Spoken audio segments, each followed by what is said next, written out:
Welcome to ప్రజా television news బులెటిన్ల ముందుగా headlines. గురువులందరికీ ఉపాధ్యాయ దినోత్సవ శుభాకాంక్షలు మంత్రి పొన్నం ప్రభాకర్.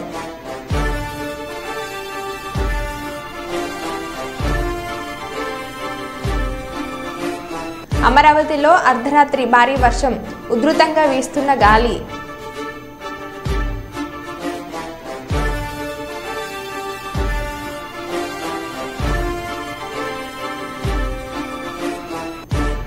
ఆపదలో ఉన్న వారికి అండగా నిలుస్తాం సోను సూద్.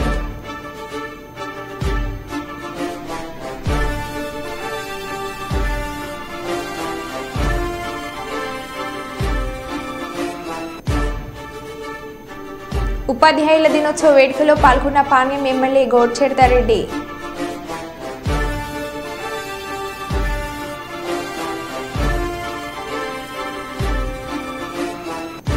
వరద పరిస్థితులపై మీడియాతో ఉప ముఖ్యమంత్రి పవన్ కళ్యాణ్.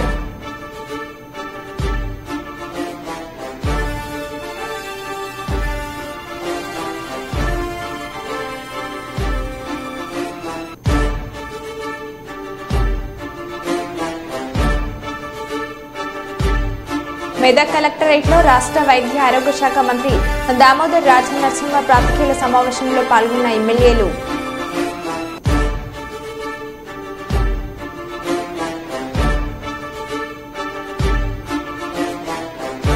దర్జాగా దొంగతనం, బంగారం షాపులో భారీ చోరీ.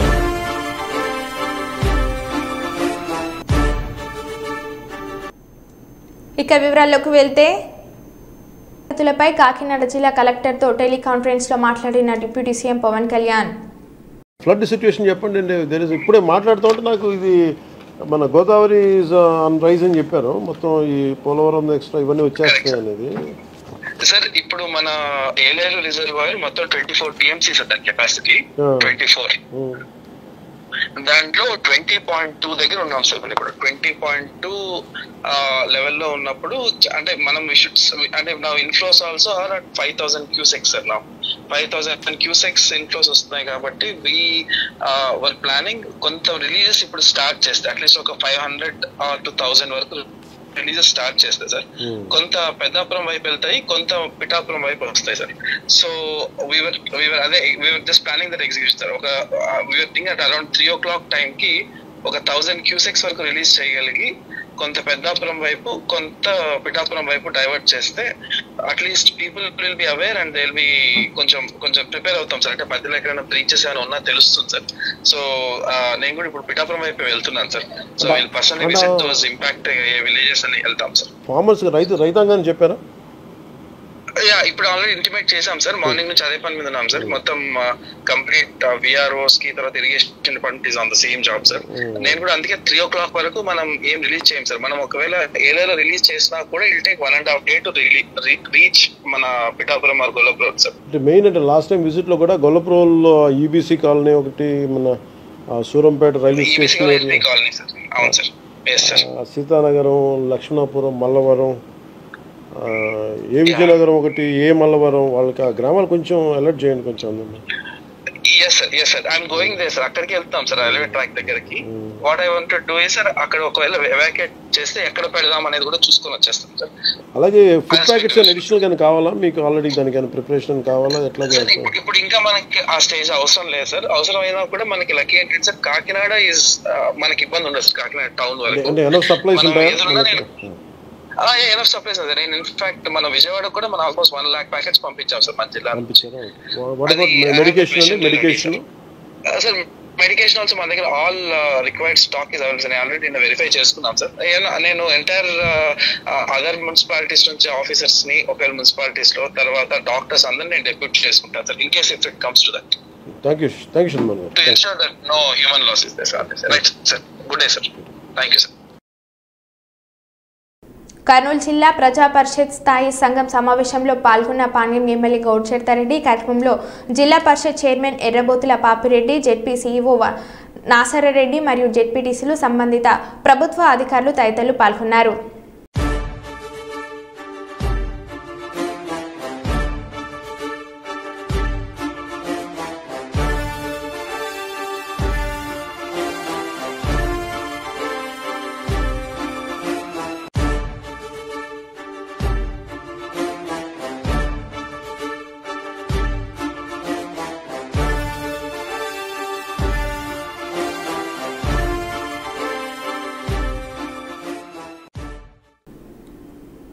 రాష్ట్ర ప్రభుత్వం పంపించిన ఫైర్ శానిటేషన్ మున్సిపల్ సిబ్బంది కలిసి తమ ఇల్లు మొత్తం శుభ్రం చేశారని సంతోషం వ్యక్తం చేస్తున్న విజయవాడ వరద బాధితులు. చంద్రబాబు ఆలోచనలతో ఫైర్ ఇంజన్లు పెట్టి మరి ఇల్లు శుభ్రం చేయడం అనేది మేము అసలు ఊహించలేదంటున్న సింగ్ నగర్ ప్రజలు. ఆఫ్టర్ క్లీనింగ్ మా ఇల్లు అన్నమాట. కిందంతా ఫైర్ వాళ్ళు, మున్సిపాలిటీ వాళ్ళు, శానిటరీ ఇన్స్పెక్టరు అందరూ వచ్చి మాకు హెల్ప్ చేసి మొత్తానికి వాళ్ళే చాలా మట్టుకు క్లీన్ చేశారు.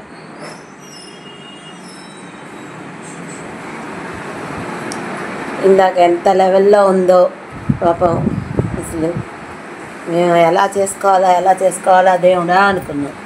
అలాంటిది మాకు చంద్రబాబు నాయుడు గారు దాకా ఇలాంటి ఐడియా కూడా వేసి ఇళ్ళ వాళ్ళందరినీ కూడా, మునిగిపోయిన ఇళ్ళ వాళ్ళందరినీ కూడా ఆ ఇల్లు క్లీన్ చేసేలాగా ఐడియా తెచ్చుకుని మమ్మల్ని అందరినీ రక్షించడమే కాకుండా ఇంత హెల్ప్ చేసినందుకు చాలా చాలా థ్యాంక్స్.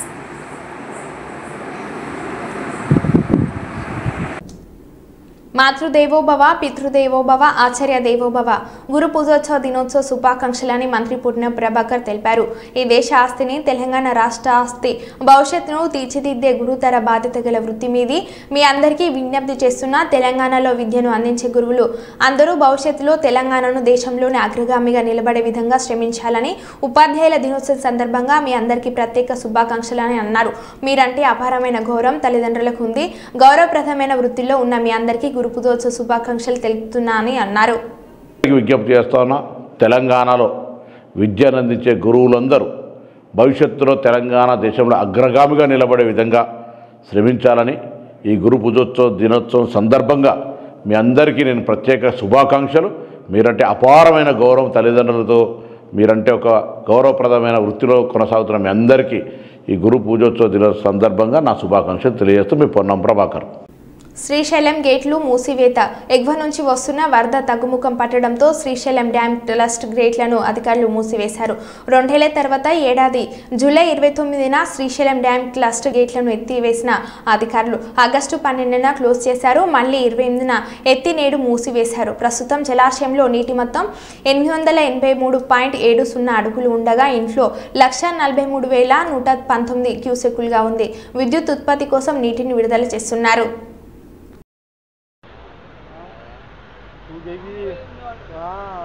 आप मंगाता है तो बोला नहीं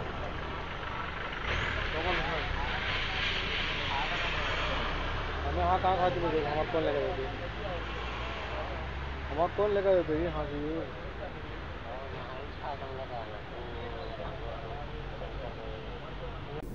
గుంటూరు జిల్లా పొన్నూరు పట్టణం తోటమ్మ తల్లిగుడి దగ్గర బంగారం దుకాణంలో బుధవారం అర్ధరాత్రి 4 దొంగలు చొరబడి దుకాణంలో ఉన్న సుమారు 35 లక్షలు విలువ చేసే వెండి, బంగారు వస్తువులను అపహరించారు. షాప్ షెల్టర్ తీసి దర్జాగా నగదు చోరీ చేయడం సీసీ కెమెరాలో రికార్డైంది. షాప్ యజమాని ఫిర్యాదు మేరకు పట్టణ పోలీసులు విచారిస్తున్నారు. రాజస్థాన్ ముఠాకు చెందిన వారిగా పోలీసులు అనుమానిస్తున్నారు.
విద్య, వైద్యం, వ్యవసాయం, రుణమాఫీపై సమీక్ష చేశాం. ప్రమాణాలతో కూడిన విద్యను అందించాలని, అసంపూర్తిగా ఉన్న సబ్ సెంటర్లను పూర్తి చేసేందుకు చర్యలు చేపట్టాలని, ఏరియా హాస్పిటల్స్లో బెడ్ల సంఖ్య పెంచేందుకు కృషి చేస్తున్నట్లు రెవెన్యూ దరఖాస్తులపై సమగ్రంగా విశ్లేషించాలని చెప్పారు. మెడికల్ కళాశాలకు సంబంధించిన అప్పీల్కు వెళ్లాము, వస్తుందని ఆశిస్తున్నామని వివరించారు. పేదలకు విద్య ఎంతో ముఖ్యమని, అధికారులు క్షేత్రస్థాయి పర్యటన ఎంతో ముఖ్యమని, స్కూల్స్లో కనీస సామర్థ్యాలు పెరగాలని, ప్రభుత్వ పాఠశాలను బలోపేతం చేయవలసిన బాధ్యత సంబంధిత అధికారులపై ఉందని, ప్రతి నెల విద్యా వైద్యంపై రివ్యూను నిర్వహించాలని, విద్యా వైద్యానికి నిధులు కేటాయించడానికి నేను సిద్ధంగా ఉన్నానని వివరించారు. అమ్మాయిలు చదువుకోవాలని ఉన్నవారికి సౌకర్యాలు కల్పించే బాధ్యత ప్రభుత్వం పైన ఉందని, సామాన్యుని ఆరోగ్యం ప్రభుత్వం పై ఉందని, సాధారణ మనిషికి ప్రభుత్వ హాస్పిటల్స్ పై నమ్మకం కల్పించేలా వైద్యం చేయాలని సూచించారు. వైద్యంపై కలెక్టర్ టాస్క్ ఫోర్స్ కమిటీ వేయాలి, భూసేకరణను ఫీల్డ్ విజిట్ చేయాలని, సేకరించాలి అని, లోకల్లోనే సరికొత్త పిహెచ్లను త్వరలోనే ఏర్పాటు చేస్తామని చెప్పారు. ప్రభుత్వ ఆలోచన ఏమున్నది అంటే మనకు హైవేలు విస్తరించబడ్డాయి. మనకు ప్రధానంగా 6-7 హైవేలు, పెద్ద హైవేలు. ఈవెన్ పేషెంట్లకు కానీ అందులో ఒక ఆర్ఓ ప్లాంట్ పెంచుతారు. అట్లనే మెయిన్ గవర్నమెంట్ హాస్పిటల్లో బెడ్స్ అండ్ ఎంసీహెచ్లో కూడా బెడ్లు చాలా కూడా పాతవి కావడం వల్ల కొన్ని ఇరిగిపోయినాయి. ఫోటోస్ కూడా ఉన్నాయి నా దగ్గర. చాలా ప్రాబ్లమ్ సార్. ఇంకోటి ఎలక్ట్రికల్ ప్రాబ్లం. అట్నే మెయిన్ గవర్నమెంట్ హాస్పిటల్లో లీకేజెస్ ఎక్కువ చేస్తారు. ఇవన్నీ కూడా సెట్ కావాలంటే చివరికి మాకు మెడికల్ కాలేజ్ అయితేనే మా ఏరియాలో అందరికి కూడా బెనిఫిట్ దొరుకుతుంది. ఆటోమేటిక్గా మెడికల్ కాలేజెస్ అన్ని వింగ్స్ వస్తాయి. కాబట్టి దయచేసి మీరు కలెక్టర్ గారు ఆ ఏవేవైతే అబ్జెక్షన్ చేసిరో వాటిని స్పెషల్గా అటెండ్ కావాలని కోరుతున్నాను. ఈరోజు సమీక్ష సమావేశం నిర్వహించడం జరిగింది. ప్రధానంగా ముఖ్య శాఖలు హెల్త్, సీజనల్ డిజీజ్, ఆరోగ్య శాఖ ఏ రకంగా పనిచేస్తున్నది, సేవ చేస్తున్నది, ఎడ్యుకేషన్, తర్వాత వ్యవసాయ రంగము, రుణమాఫీ, రెవెన్యూ, ధర్నీ అప్లికేషన్స్, ఆ తర్వాత R&B, పంచాయతీరాజ్, ఇవన్నీ శాఖలపైన సుమారు 3 గంటల రివ్యూ, 2.5-3 గంటల రివ్యూ. ఈరోజు ముఖ్యంగా ఓ నిర్ణయం తీసుకున్నాము. ఓ టాస్క్ ఫోర్స్ని ఏర్పాటు చేయాలి మెదక్ జిల్లాలో 2 శాఖలకు సంబంధించి, ఎడ్యుకేషన్, హెల్త్. ఎందుకంటే సామాన్యునికి సంబంధించిన శాఖలకి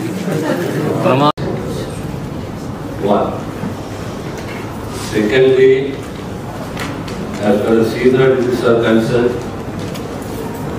municipal authorities fogging కానీ ట్రైనింగ్ కానీ ఆ మిషనరీ అడిషనల్గా తీసుకోవాలి. మూడవది కొంతమేరకు స్టాఫ్ కొరత ఉన్నది, యథార్థం వాస్తవం. దాన్ని స్ట్రెంథెన్ చేసే ప్రయత్నం చేయాలి. తర్వాత all new mandals need new PSC. అన్ని కొత్తగా ఏర్పాటైన మండలాలలో ప్రైమరీ హెల్త్ సెంటర్స్ని ఏర్పాటు చేసుకోవాలి. సబ్ సెంటర్స్ ఇన్కంప్లీట్ అయినాయి. దానికి అదనపు నిధులు కావాలి. 5 లక్షలు 4 లక్షలు యావరేజ్గా నిధులు కావాలి. ఇది కామన్ ఇష్యూ ఉన్నది అన్ని జిల్లాలలో. ఒకదానికి 4-5 కోట్లు అవసరం ఉన్నది. Take care of it. తర్వాత రిపేర్స్ ఇప్పుడు చెప్తున్నాను. ఎడ్యుకేషన్ కానీ హెల్త్ కానీ we're responsible to the society. సభ్యులకు, శాసన మండలి సభ్యులకు, అధికారులకు అందరూ కూడా పేరు పేరున నమస్కారాలు తెలియజేసుకుంటా ఉన్నాను. సార్, మరి లాస్ట్ టైం మీరు వచ్చినప్పుడు మిమ్మల్ని సిటీ స్కాన్ కోసం మరి రిక్వెస్ట్ చేయడం జరిగింది. సార్ 30 days టోకెన్ ఇస్తాను. అది కాకుండా మరి ఎవరు ఏ పేషెంట్ వచ్చినా అన్నెసరీగా మరి వేరే హాస్పిటల్కి రిఫర్ చేస్తూ ఉన్నారు. అది ఇక్కడ బర్డెన్ తగ్గించుకోవడానికి వేరే హాస్పిటల్కి రిఫర్ చేస్తూ ఉన్నారు. మన శానిటేషన్ ఒకటి ప్రాపర్గా లేదు.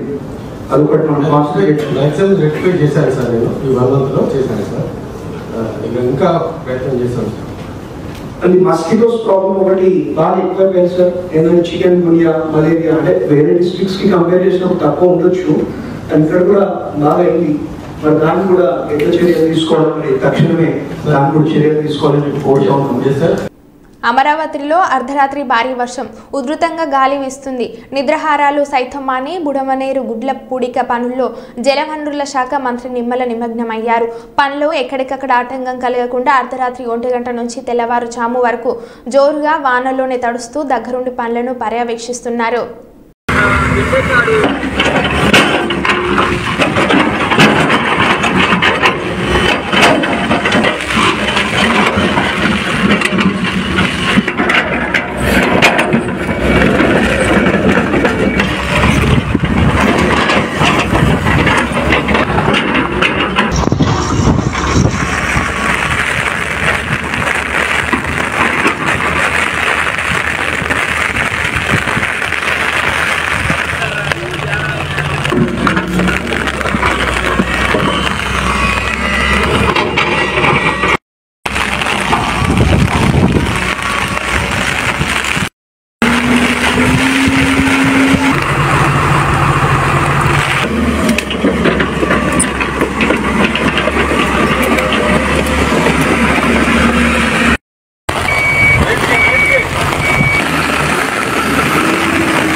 బుడమేరికి ఏదైతే ఇటు లెఫ్ట్ బండి మీద 3 ఏదైతే బ్రీచెస్ 200 మీటర్ల పైబడి ఏదైతే పడ్డాయో, అదేవిధంగా అటు రైట్ బండి మీద 7 బ్రీచెస్ ఏదైతే పడ్డాయో, అదేవిధంగా ఏదైతే పులివాగు దగ్గర 3 బ్రీచెస్ ఏదైతే పడ్డాయో, మరి వెంటనే అందులో కూడా ప్రత్యేకించి ఈ లెఫ్ట్ బండి మీద ఉన్నటువంటి ఆ 200 మీటర్ల 3 బ్రీచెస్ని ఆ గండ్లను పూడిస్తేనే ఆ యొక్క సింగినగర్కి కానీ ఆ విజయవాడ పట్టణంలో ఉన్నటువంటి వరద ఉధృతిని తగ్గించవచ్చు. ఎన్ని సహాయ సహకారాలు చేసినా కూడా, బాధ్యతలు తీసుకుని మనం పని చేసినా కూడా ఈ గండ్లు పూడ్చకపోతే ఆ యొక్క సింగినగర్ కానీ ఆ యొక్క విజయవాడ పట్టణ ప్రజలకు కానీ ఉపశమనం ఇవ్వలేము అనేటువంటి ఉద్దేశంతో చంద్రబాబు నాయుడు గారు ఎప్పటికప్పుడు ఈ యొక్క గండ్లను పూడ్చడమే ధ్యేయంగా లక్ష్యంగా మాకు మానిటరింగ్ చేస్తూ, అదేవిధంగా నారా లోకేష్ బాబు గారు కూడా స్వయంగా ఈ గండ్ల దగ్గరికి వచ్చి ఆయన కూడా సూచనలు ఇవ్వడమే కాదు, ఏదైతే ఏజెన్సీలను కూడా ఎన్ని కావాలితే అంతమందిని పెట్టుకుని ఈ ఎంత ఎక్విప్మెంట్ కావాలంటే అంత ఎక్విప్మెంట్ కూడా ఆయన ఎప్పటికప్పుడు మాకు అందిస్తూ ప్రతి 1 అవర్ కూడా క్లోజ్ మానిటరింగ్ చేస్తూ ఉన్నారు. అందుకే ఈరోజు ఎంత వర్షం వచ్చినా గాలి వచ్చినా కూడా దాన్ని కూడా మేము తట్టుకుని ఎదుర్కొని ఏదైతే అధికారులు కానీ అదేవిధంగా ఏజెన్సీలు కూడా వాళ్ళ యొక్క సహకారంతో ఆ బుడమేరు గండ్లను యుద్ధ ప్రాతిపదిక మీద పూర్తి చేస్తూ ఎంఆర్ఓ వరంగల్ హస్తం సతీష్ అనే వ్యక్తి ఎంఆర్ఓని వడ్డీ వ్యాపార లైసెన్స్ రెన్యువల్ గురించి ఆశ్రయించగా అట్టిగత సర్టిఫికెట్లను పరిశీలించిన ఎంఆర్ఓ అవి నకిలీవిగా గుర్తించి పోలీస్ స్టేషన్లో ఫిర్యాదు ఇవ్వగా ఎంఆర్ఓ ఫిర్యాదు మేరకు కేసు నమోదు చేయడమైంది. విచారణలో భాగంగా నేరస్తుడైన హస్తం సతీష్ జూలూరి చక్రపాణి దేశపేట వరంగల్కు చెందిన ఇంటి వ్యక్తి వద్ద ఉన్నాడనే సమాచారం మేరకు అక్కడికి వెళ్లి సతీష్ను పట్టుకుని విచారించగా సదరు హస్తం సతీష్ గత కొంతకాలంగా వడ్డీ వ్యాపారం చేస్తూ తన వడ్డీ వ్యాపారానికి సంబంధించిన లైసెన్స్ రెన్యువల్ గురించి జూలూరు చక్రపాణిని ఆశ్రయించగా అతను తహసీల్దార్తో సంబంధం లేకుండా సర్టిఫికేట్ ఇస్తామని తనకు తెలిసిన వరంగల్ కొత్తవాడకు చెందిన గోవింద్ సతీష్ కుమార్ వద్దకు తీసుకుని వెళ్లాడు. గోవింద్ సతీష్ కుమార్ దగ్గరికి గత కొన్ని సంవత్సరాలుగా జూలూరు చక్రపాణి మాన్యం సిద్ధాలు కలిసి ఎవరైనా తన దగ్గరికి వస్తే వారికి నకిలీ సర్టిఫికేట్ కావాలి అని అంటే తయారు చేసి ఇస్తారంట. సదరు గోవింద్ సతీష్ ఇటీ ఫోర్జరీ డాక్యుమెంట్లను తయారు చేయడానికి టైలర్ స్ట్రీట్కు చెందిన సముద్రాల కిరణ్ కుమార్ అనే వ్యక్తి దగ్గర 15-16 సంవత్సరాల క్రితం రబ్బర్ స్టాంపులు తయారు చేసి వాటిని ఉపయోగించి ఫోర్జరీ డాక్యుమెంట్లను తయారు చేస్తున్నారు. ఇక్బాల్ గారి దగ్గరికి వెళ్ళి దాన్ని రినివల్ చేయడానికి అని చెప్పేసి అది ఇవ్వడం జరుగుతుంది. అయితే తహసీల్దార్ అది పరిశీలించిన తర్వాత ఈ సంతకాలను చూసి ఈ సంతకాలు నాది కాదు, నేను ఇష్యూ చేసినటువంటి సర్టిఫికేట్ కాదు, ఇది రినివల్ చేయడానికి కుదరదని చెప్పి దాన్ని రిజెక్ట్ చేస్తూ మా సిఐ గారికి ఎంఆర్ఓ గారు ఒక కంప్లైంట్ పంపిస్తారు. ఏది ఒక ఫేక్ సర్టిఫికెట్తోని మనీ లెండింగ్ ఈ పస్తం సతీష్ అనేటువంటి వ్యక్తి చేస్తున్నాడు, అతనిపైన చర్య తీసుకోండి అని చెప్పేసి ఇక్బాల్ తహసీల్దార్ గారు మా మటవాడ ఇన్స్పెక్టర్ గోపి గారికి ఒక కంప్లైంట్ పంపిస్తారు. ఆ కంప్లైంట్ మీద మా ఇన్స్పెక్టర్ అండ్ మా ఎస్ఐ సాంబయ్య కేసు నమోదు చేసి దీన్ని చాలా థరోగా ఇన్వెస్టిగేషన్ చేయడం జరుగుతుంది. సో ఈ ఇన్వెస్టిగేషన్లో భాగంగా ఇతన్ని పస్తం సతీష్ని మేము పట్టుకొని అతన్ని విచారించినాము. ఆ విచారణలో భాగంగా అతను చెప్పినటువంటి విషయం ఏంటంటే, ఇతను ఒక చక్రపాణి జూలూరి దేశాయిపేట అతను ద్వారా ఎవరు ఈయన గోవిందుల సతీష్ అనేటువంటి కొత్తవాడకు చెందినటువంటి వ్యక్తికి అప్రోచ్ అయ్యి ఒక సర్టిఫికెట్ కావాలని చెప్పేసి అంటే, ఈ గోవిందుల సతీష్ ఒక నకిలీ సర్టిఫికెటు తహసీల్దార్ గారికి సంబంధించినటువంటి సంతకాలు ఫోర్జరీ చేయడము, తర్వాత తహసీల్దార్కి సంబంధించినటువంటి రౌండ్ సీట్స్ స్టాంప్స్ అన్నీ కూడా ముద్రలు వేసి ఒక దొంగ సర్టిఫికెట్ త్రూ చక్రపాణి ద్వారా ఇతను తీసుకున్నట్టుగా మాకు సమాచారం వస్తుంది. సో దీన్ని కొంచెము డీటెయిల్డ్గా మేము ఎంక్వైరీ చేస్తే ఈ చక్రపాణి తర్వాత ఈ సతీష్ను మేము వీళ్ళని కూడా పట్టుకొని విచారిస్తే ఇతను పస్తం సతీష్కే కాకుండా ఇంకా నలుగురికి మరి ఫ్యామిలీ సర్టిఫికెట్ కూడా ఫేక్ సర్టిఫికెట్ కూడా మరి ఫోర్జరీ ఎంఆర్ఓ గారి ఫోర్జరీ సంతకాలతోని ఇష్యూ ఇచ్చినట్టుగా మా విచారణలో తెలుస్తుంది. ఎవరు ఖాజా మహమ్మద్ అజారుద్దీన్ మండి బజార్కు చెందినటువంటి వ్యక్తి కూడా ఒక ఫ్యామిలీ ఫేక్ సర్టిఫికెట్ తీసుకుంటారు. అదేవిధంగా సయ్యద్ సాబీర్ కాజీపేట్ ఇతను కూడా ఒక ఫ్యామిలీ ఫేక్ సర్టిఫికెట్ తీసుకుంటాడు. అదేవిధంగా దామోదర్ ఈయన బ్యాంక్ కాలనీ ఇతను కూడా ఒక ఫ్యామిలీ ఫేక్ సర్టిఫికెట్ వీళ్ళ దగ్గర తీసుకుంటాడు. అదేవిధంగా కమలాకర్ ఎనుమామలకు చెందినటువంటి వ్యక్తి ఇతనికి యాక్చువల్గా ఇందిరమ్మ హౌస్ సైట్ గతంలో తహసీల్దార్ ఇష్యూ చేయడం జరుగుతుంది. అయితే ఆ సర్టిఫికెట్ ఎక్కడో మిస్ అవుతుంది, పోగొట్టుకుంటాడు. సో సేమ్ సర్టిఫికెట్ కావాలి అని చెప్పేసి త్రూ ఈ చక్రపాణి ద్వారా మరి ఈ గోవిందుల సతీష్ దగ్గరికి వెళ్తే మళ్ళీ సేమ్ గతంలో ఏదైతే తహసీల్దార్ ఇష్యూ చేసినటువంటి ఇందిరమ్మ హౌస్ సైట్ సర్టిఫికెట్ ఏదైతే ఉందో సేమ్ అదే మాదిరిగా ఒకటి తయారు చేసి ఫోర్జరీ సంతకాలతో ఇవ్వడం జరిగింది. సో ఇది గత కొంతకాలంగా ఇది జరుగుతూ ఉన్నది. దీంట్లో మెయిన్ ఏంటంటే ఈ గోవిందుల సతీష్ అనేటువంటి వ్యక్తి ఎంఆర్ఓ ఆఫీసులో ఒక ఎంప్లాయీ లెక్క చలామణి అవుతూ వీళ్ళందరినీ కూడా మరి కొంత డబ్బులు తీసుకొని మరి ఇవన్నీ కూడా ఫేక్ సర్టిఫికెట్స్ ఇచ్చి మోసం చేయడం జరిగింది. ఈరోజు మొత్తం 8 మందిని ఎవరైతే ఫేక్ సర్టిఫికెట్స్ తయారు చేసినటువంటి వ్యక్తిని అతని యొక్క మీడియేటర్స్ను అదేవిధంగా ఈ సర్టిఫికెట్స్ ఎవరైతే తీసుకున్నారో అందరినీ కూడా మొత్తం 8 మందిని ఈరోజు అరెస్ట్ చేసి మరో బులెటిన్లో మళ్ళీ కలుద్దాం. Stay tune.